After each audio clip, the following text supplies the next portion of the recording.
मानव समाचार, मानवता के हक में। वेलकम टू मानव समाचार। दोस्तों, मानव समाचार में आपका स्वागत है। आज हमारे बीच है मालेगांव शहर एडिशनल एएसपी चंद्रकांत सर।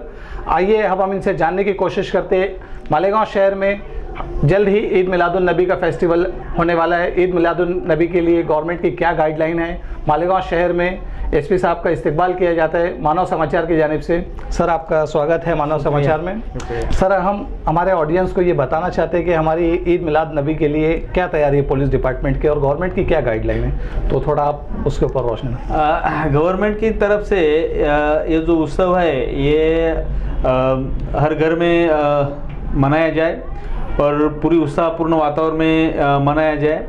बाकी की जो गाइडलाइन है वो गाइडलाइन सब बैठकर हमने मीटिंग में जो भी है वो सबको बता दिया है। जैसे कि हम आरोग्य शिविर, रक्तदान शिविर, जो समाज उपयोगी काम है वो काम करने के लिए जो भी प्रोग्राम है वो हम ले सकते हैं। ऐसे उसमें ये है। बाकी जो ईद मिलाद की जो उत्सव है वो पूरी तरह से अपने अपने एरिया में घरों में रहकर मनाया जाए, दुआ पठन किया जाए, ऐसे गाइडलाइन है।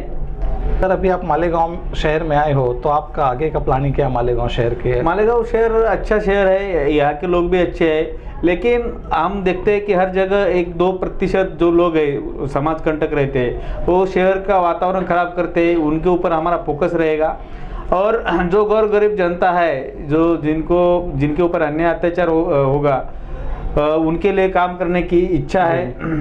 ऐसे लोग कृपया सामने आए, अपने इश्यूज कुछ है लीगली तो वो हमें बताए। पूरी तरह से की जनता से आप क्या सपोर्ट चाहते हैं? शहर की जनता से अगर शहर में ऐसे कुछ इलीगल एक्टिविटीज़ है, ऐसे कुछ अन्याय अत्याचार करने वाले लोग हैं, इनके बारे में अगर जानकारी है तो कृपया वो बेझिझक आके पुलिस को बताएं। शुक्रिया दोस्तों, आप देख रहे थे मानव समाचार। देखते रहिए मानव समाचार। हमारे चैनल को लाइक करिए, शेयर करिए और ज़्यादा से ज़्यादा सब्सक्राइब करिए।